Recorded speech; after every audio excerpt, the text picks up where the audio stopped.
Jammu Kashmir assembly election में परिवारवाद की एंट्री। किसके लिए बजेगी खतरे की घंटी?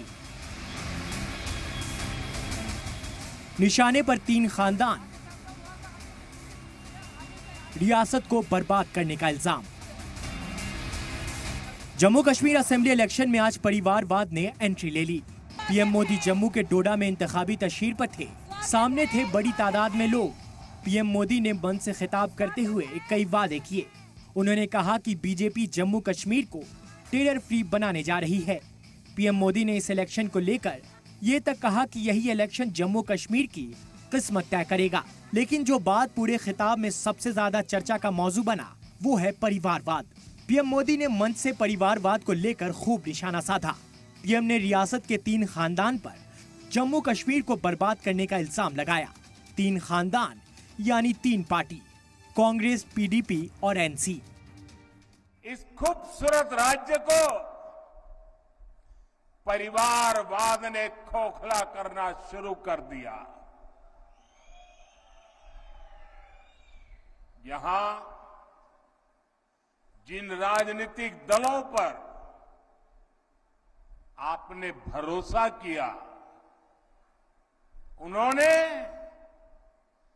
आपके बच्चों की चिंता नहीं की। उन राजनीतिक दलों ने सिर्फ और सिर्फ अपने बच्चों को आगे बढ़ाया।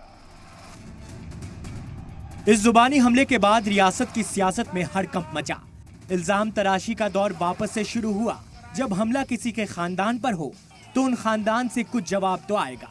जवाब आया उमर अब्दुल्ला का। उमर अब्दुल्ला ने पीएम मोदी के परिवारवाद के इल्जाम को महज चुनावी जुमला बताया।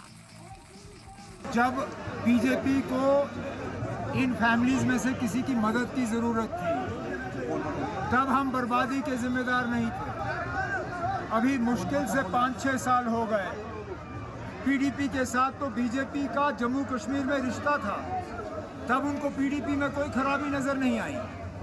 आप यकीन माने, कल को अगर बीजेपी के नंबर कम पड़े और पीडीपी ने उनको दोबारा मदद करने का फैसला किया, उनको पीडीपी में कोई खराबी नजर नहीं आएगी। ये वक्त की बात है ना, ये सियासी तकरीरें होती हैं और इलेक्शन के बाद इन चीजों को बुलाया जाता है। अभी तो शुरुआत है। इलेक्शन के फैसले में अभी वक्त है। आगे आगे देखें परिवारवाद का मुद्दा किन पार्टियों को नुकसान पहुंचा सकता है और किन्हें सीधा फायदा। ब्यूरो रिपोर्ट, सलाम टीवी।